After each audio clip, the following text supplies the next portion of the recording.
नमस्कार मंडळी, मी संतोष तळेकर ठाण्यावरनं बोलत आहे।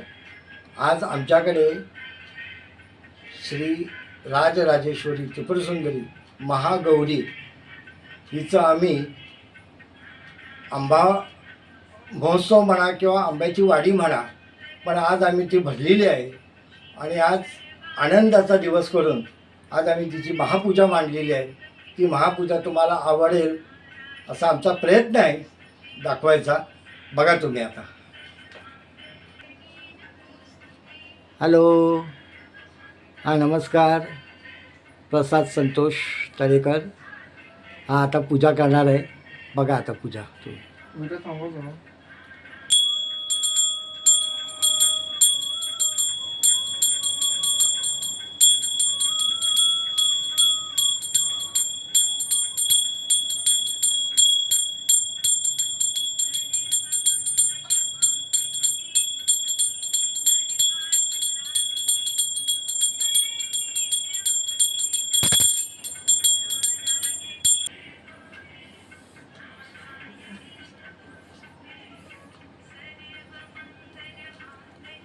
देवीला महानैवेद्य अर्पण करत चाललंय।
तुम्हाला जर व्हिडिओ आवडली असेल तर लाईक करा, सबस्क्राईब करा आणि कमेंट करायला विसरू नका।